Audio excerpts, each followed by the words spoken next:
mengenal Nabi Muhammad dengan salah satu yaitu kita sering membaca karena Nabi Muhammad. Nah, kitab Maulid Ad-Diba lil Imam Al-Jalil Abdurrahman Ad-Dibai rahimahullah ta'ala.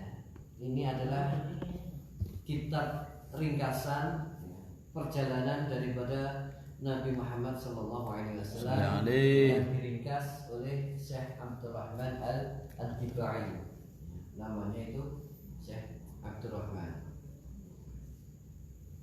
Di sini diceritakan mulai dari awal sampai akhir. Kenapa kok sampai kita berdiri? Itu yaitu mahalul qiyam, yaitu pas waktu Nabi Muhammad lahir. Pas waktu Nabi Muhammad lahir, yaitu kita biasanya berdiri, yaitu pas waktu mahalul qiyam.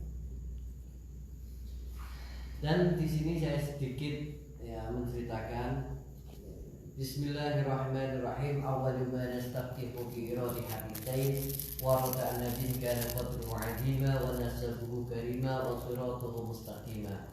Qala fi haqqihi man lam yazal sami'an 'alima. Inna Allaha wa malaikatahu yusalluna 'alan nabi ya ayyuhalladzina amanu sallu 'alaihi wa sallimu taslima. Yaitu menceritakan diambil dari semuanya ini, dari sejarah perjuangan Nabi Muhammad ini diambil dua hadis. Awwalu ma nastaftihu bi iradi haditsaini. Awal daripada pembukaan daripada kitab Maulid Ad-Dibai ini, yaitu pengarang Syekh Abdurrahman Ad-Dibai membuka dengan dua hadis. Warada an-nabi, yang mana hadis ini datang dari Nabi. Karena qadruhu 'azima, yang mana derajatnya Nabi itu sangat agung. Wa nasabuhu karimah, dan nasabnya Nabi itu sangat mulia. Wa siratuhu mustaqimah, dan jalannya Nabi itu adalah jalan yang lurus. Qala fi haqqihi man lam yazal sami'an 'alima. Sampai-sampai Allah jauh di dalam haknya Allah, man lam yazal sami'an 'alima. Ya, dawuhnya innallaha wa malaikatahu yusalluna 'alan nabi ya ayyuhalladzina amanu sallu 'alaihi wa sallimu taslima. Sesungguhnya Allah dan malaikat-malaikatnya Allah membacakan sholawat atas Nabi. Wahai orang-orang yang beriman, bersolawatlah kamu semua kepada Nabi. Wasallimu taslima, dan ucapkanlah salam kepada Nabi. Ini saja menunjukkan bahwa kita setidak-tidaknya sering-sering untuk membaca sholawat. Dan di dalam kitab Maulid Ad-Dibai ini banyak sekali menjelaskan, banyak sekali bacaan-bacaan sholawat, mendoakan Nabi. Sholawat itu artinya itu doa, mendoakan Nabi. Kenapa kok Nabi sampai didoakan? Apakah Nabi itu tidak selamat? Maksudnya mendoakan Nabi itu, kita berdoa kepada Nabi, Nabi sudah pasti selamat, akan tetapi biar sholawat itu kembali kepada kita sendiri. Jadi kita kalau mendoakan orang lain, berarti sama saja dengan kita mendoakan diri kita sendiri. Jadi ini dengan masih apik. Jadi sampai dengan takkan buwo kok. Itu kembalinya kepada diri kita sendiri. Nah ini di awal diri sing sama dengan kita mendoakan Nabi, Allahumma sholli ala Muhammad. Itu sama dengan kita mendoakan diri kita sendiri, karena lumeber bersambung sampai dengan kita, bukan untuk Nabi. Nabi gak usah sampai macam sholawat, Nabi itu sudah selamat. Tapi kalau kita tidak mendoakan Nabi, belum tentu kita yang selamat. Jadi sampai macam sholawat dengan tidak membaca sholawat, Nabi itu pasti selamat. Tapi kalau kita tidak membaca sholawat, belum tentu kita yang selamat.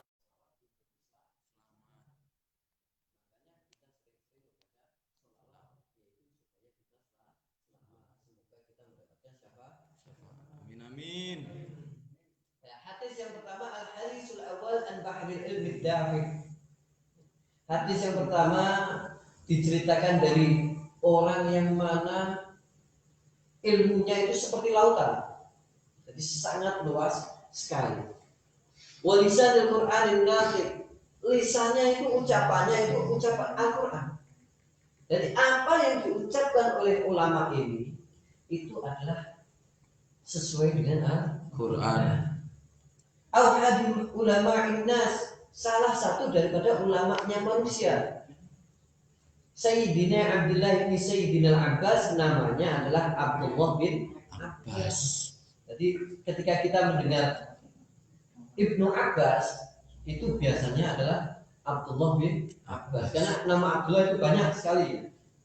Ada Abdullah bin Umar, sahabat itu ya, sahabat. Abdullah bin Umar itu putranya sahabat Umar, namanya Abdullah.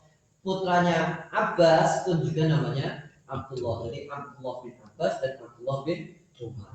Yang menceritakan hadis yang ini adalah Abdullah bin Abbas, ahli dalam Al-Quran. Sayyidina Abdullah bin Sayyidina Abbas radhiyallahu anhuma.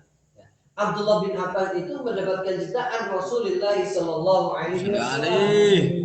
Beliau langsung dari Rasulullah. Annahu qala, sesungguhnya Rasulullah bersabda, inna Quraisyan kanat nuran baina yadayillahi azza wa jalla. Sesungguhnya ada seorang dari Bani Quraisy yang memiliki cahaya di sisi Allah, memiliki sesuatu yang luar biasa di sisi Allah. Qabla ayyahluqu Adam, yang mana beliau diciptakan sebelum Allah menciptakan Adam. Jadi nurnya bukan nabinya, bukan Bani Quraisy belum ada, Nabi Adam saja belum ada. Tapi cikal bakal daripada ada orang dari Bani Quraisy yang sangat luar biasa, itu sudah diciptakan sebelum Nabi Adam diciptakan. Jadi cikal jeraben ya cara Jawa ini. Itu sudah ada sebelum Nabi Adam diciptakan di Alfai Am, dengan selisih 2000 tahun. Jadi 2000 tahun sebelum Nabi Adam diciptakan, cahaya nuran. Jadi tadi disebutkan nuran baina yadayillahi, cahaya nur daripada Nabi Muhammad itu sudah diciptakan. Yusabbihullahu dzalikan nur wa tusabbihul malaikatu bitasbihih. Yang mana nur itu disucikan oleh Allah dan juga disucikan, disimpan oleh para malaikat bitasbihih dengan sangat mensucikan, artinya sangat-sangat disucikan. Falamma khalaqallahu Adama al-qaid dzalikan nur fi tinatin. Maka ketika Allah menciptakan Adam, Allah menciptakan Nabi Adam,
dibangun kodoknya Nabi Ibrahim. Ketika Nabi Ibrahim dilempar di dalam api.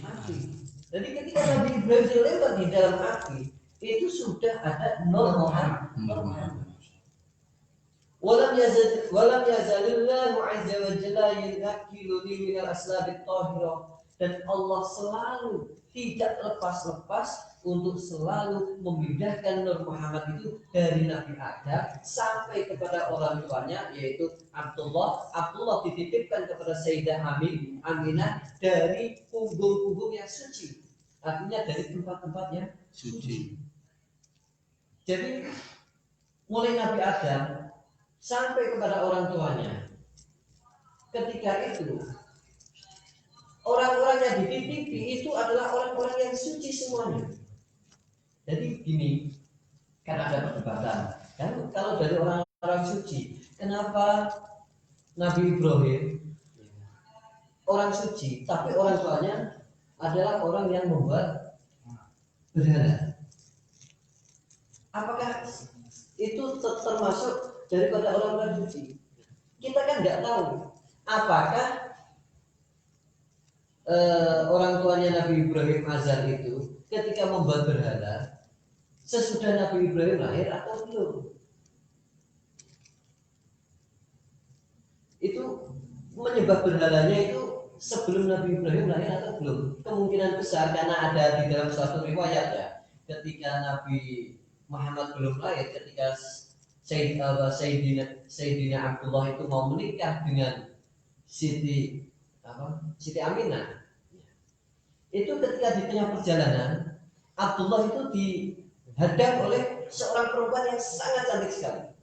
Dan perempuan itu tahu bahwa laki-laki yang mau menikah dengan Aminah itu adalah orang yang sangat luar biasa.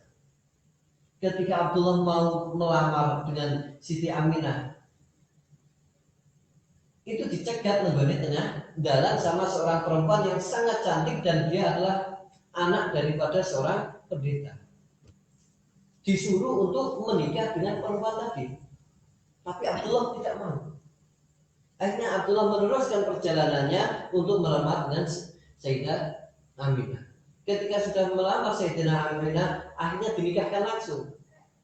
Setelah dinikahkan langsung, akhirnya Sayyidina Abdullah itu pulang kembali. Nah, ketika pulang kembali, perempuan yang tadi menyukainya itu sudah tidak mau. Yang Sayyidah Abdullah mau, tetapi yang perempuan sudah tidak mau. Karena dia tahu bahwa ada nur yang sudah hilang daripada Abdullah itu.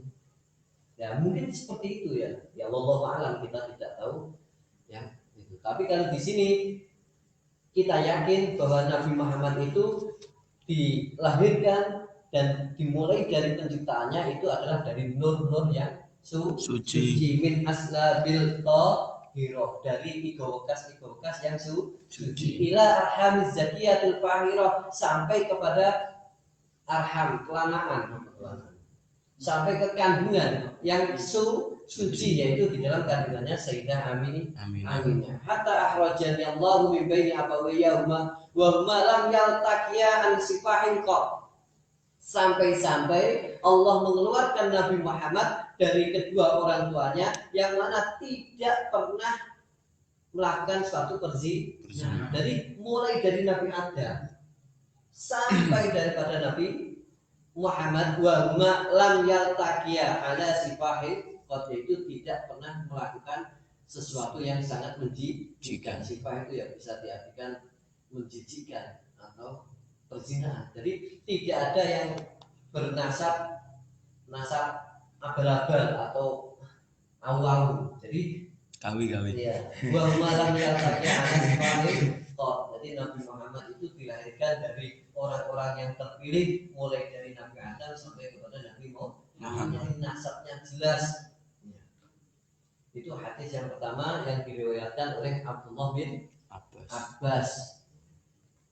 Al-hadis tsani, dan hadis yang kedua an Atha ibn Yasar, diceritakan dari Atha bin Yasar, an Ka'ab bin Ahbar, diceritakan dari Ka'ab bin Ahbar.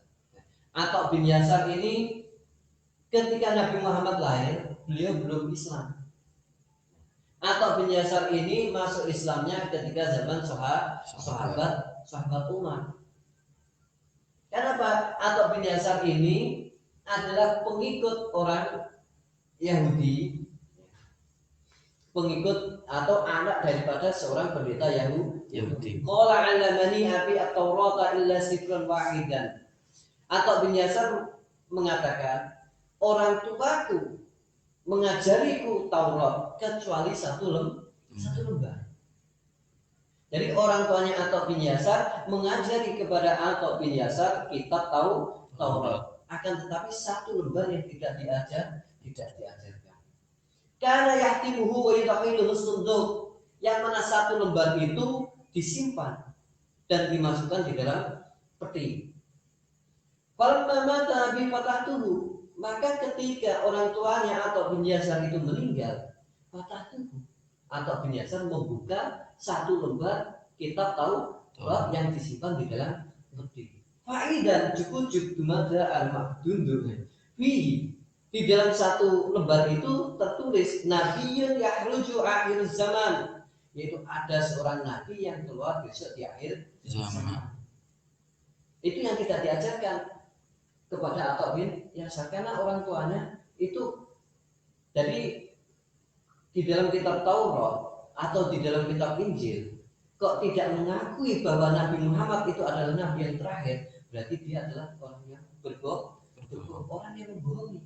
Karena di dalam kitab aslinya itu sudah ada.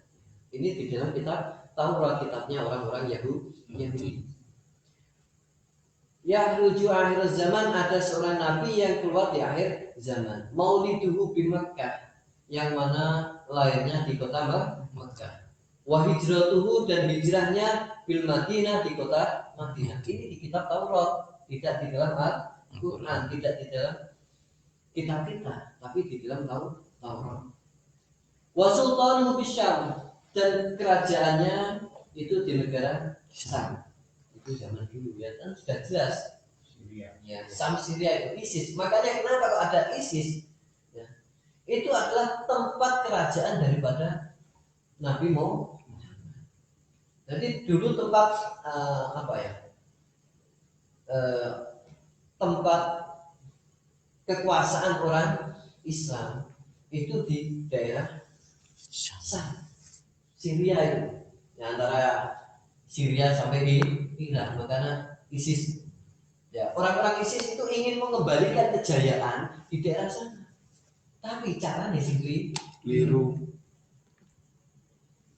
Yakusu sya'ruhu yataziru ala wasatih, yakunu khairul anbiya'i wa ummatu khairul ummah, yang mana bringos rambutnya dipotong ora sing api, terus bringosnya yaitu dipotong. Wa yataziru ala wasatih, dan memakai sarung, sarung. Yakunu khairal anbiya wa ummatu khairal umam, yang mana Nabi Muhammad itu, ya, ini di dalam kitab Taurat ya. Ini satu lembar yang ada di dalam kitab Taurat. Yakunu khairal anbiya, yang mana Nabi sebaik-baiknya Nabi, wa ummatu khairal umam, dan sebaik-baik umatnya adalah sebaik-baik umat. Jadi sebaik-baik umat adalah umatnya Nabi Muhammad. Sebaik-baik Nabi adalah Nabi Muhammad. Yukabbirunallah ta'ala ala kulli syaraf, ya. Jadi selalu mengucapkan takbir. Jadi setiap ada sesuatu yang itu dia mengucapkan takbir. Yukabbirunallah, atau membesarkan atau yang membaca takbir kepada Allah. Ya subuh Nabi Sulati kasuh bil kita, mereka itu baris di dalam sholat. Ketika sholat berbaris. Kasuhu bil kita, seperti baris-barisnya orang-orang di dalam perang. Qulubu masarifahum maihat, satu hati. Jadi antar umat, antara Nabi dengan umatnya itu satu hati. Qulubu masarifahum yahmadunallaha, satu hati untuk selalu memuji kepada Allah ala kulli syiddatin wa raha, di dalam setiap kesusahan dan setiap kesenangan. Jadi setiap susah, setiap sedih selalu memuji Allah. Ora kok digawe tambah gelek bersih penak ya. Sulusun yadkhuluna jannata bighairi hisab, sepertiga daripada umatnya Nabi Muhammad adalah yadkhuluna jannah bighairi hisab. Sepertiga daripada umatnya Nabi Muhammad itu masuk surga dengan tanpa hisab. Wa khulusin ya'tuna bi dhunubihim wa khataya 'idham, fa yaqulu Allah ta'ala lil malaika idhabu faziluhum. Ini Al-Qur'an.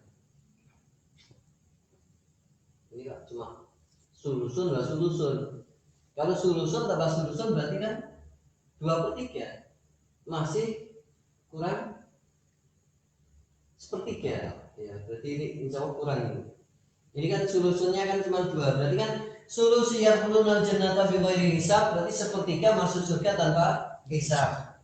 Wa sulusun yatuna bidunubihim, dan sepertiga lagi masuk dengan masuk surga dengan membawa dosanya wa khotoya idam fa yaqulunallaha.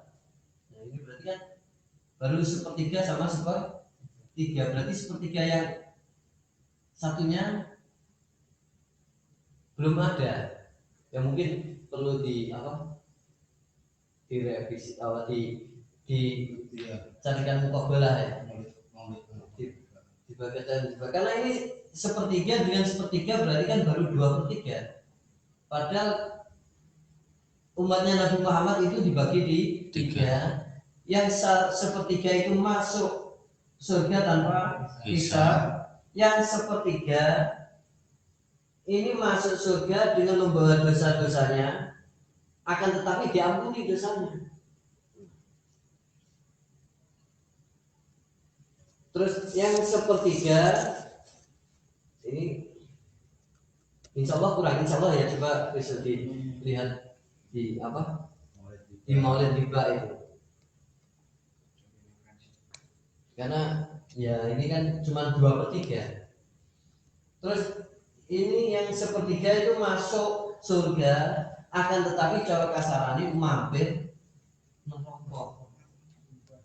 Ya'tuna bidunubihim wa khotoya idam fa yaqulu Allah ta'ala lil malaikah, ketika dia masuk di dalam neraka dulu, akhirnya Allah mengatakan kepada malaikat, idhabu fazinuhum, carilah umat-umatnya Nabi Muhammad itu, fazinuhum, maka timbanglah kebaikan-kebaikannya. Fayaquluna ya Rabbana wajadnahum asrafu ala anfusihim. Akhirnya para malaikat itu mengucapkan kepada Allah, ya Rabbana, Tuhan kami, wajadnahum asrafu ala anfusihim, saya menemukan umat-umat Muhammad itu melebihi batas daripada mereka sendiri. Jadi kebangetan oleh lakoni dosa, tapi itu tetap umatnya Nabi Muhammad.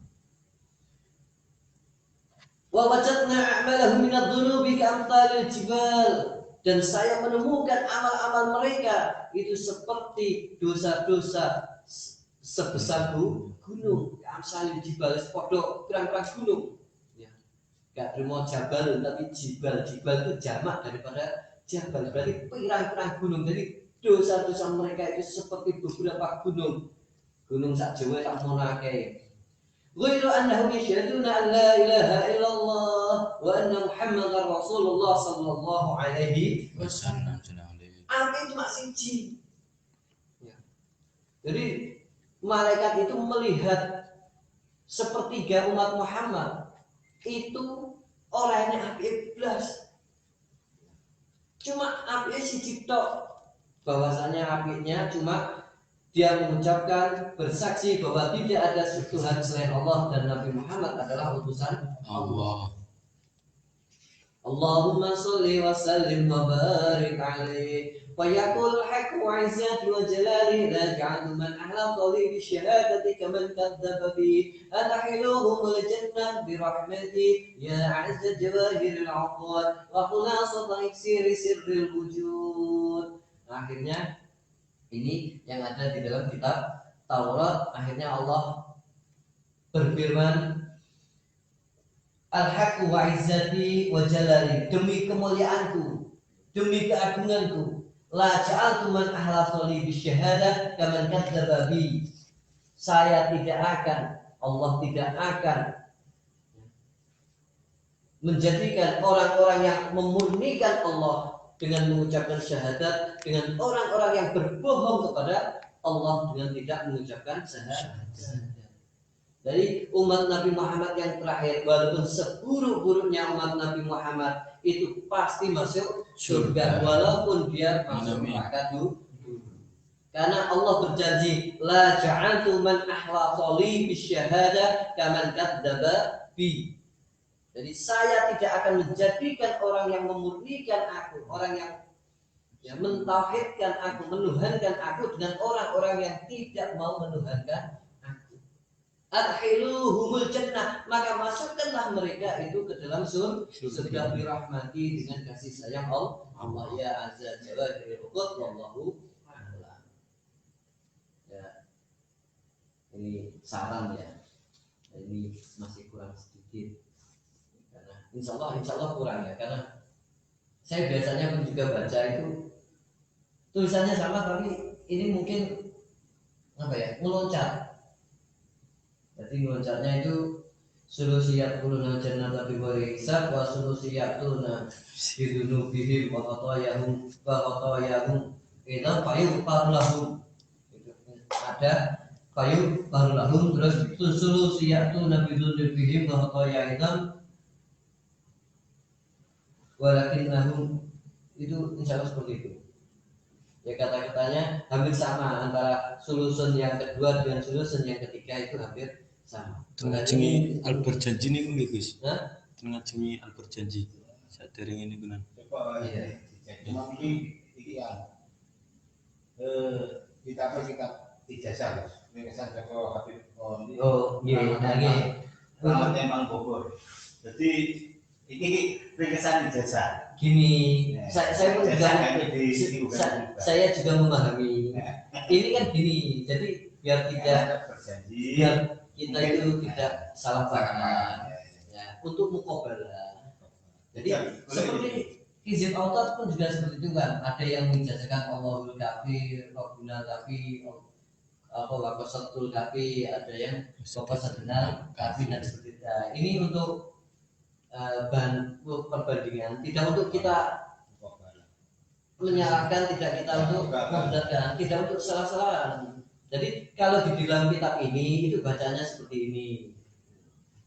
Kalau untuk di dalam kitab ini, jadi ini pun juga tambahan bagi saya. Oh, karena saya pun juga pernah membaca kitab ini yang dari Habib ini, bacanya seperti ini, nggak ada yang seperti ini, ya itu nggak masalah. Jadi tidak untuk kita berperselisihan. Kalau di sana maksudnya kalau di sana. Mungkin ya. Keterangannya dinikah. Mungkin ya keterangannya seperti itu. Karena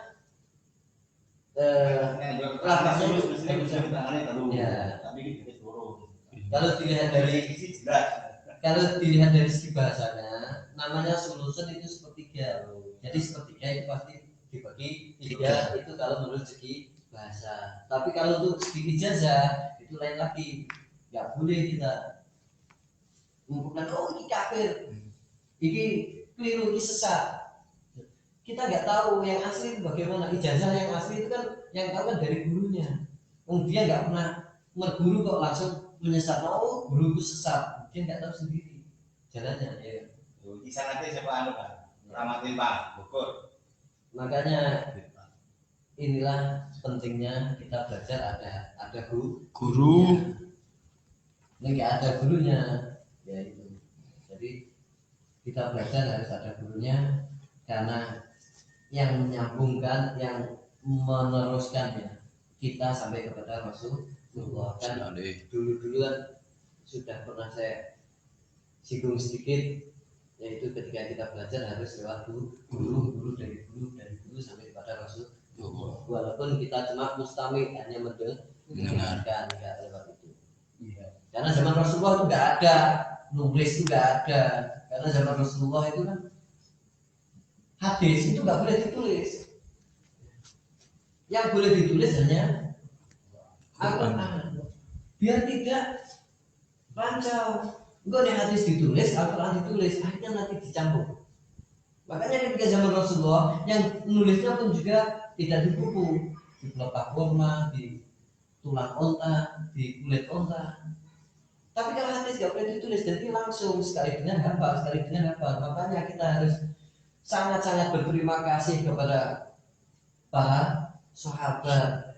Kita banyak-banyak terima kasih kepada hadis Sahih Muslim, Sahih Bukhari atau Imam Bukhari, Imam muslim kita banyak terima kasih kepada tanpa mereka semua ya man ana laulakum ya. Itu artinya man ana laulakum. Siapalah saya kalau tidak ada mereka itu maksudnya seperti itu, bukan kok mergo man ana laulakum sopot aku nek alma pacarku dan bukan seperti itu. Ya, kurang lebihnya saya mohon maaf yang sebesar-besarnya. Semoga bisa memberikan manfaat. Amin. Dan bisa kita bersama-sama untuk menuju surga Allah. Waalaikumsalam Waalaikumsalam warahmatullahi wabarakatuh.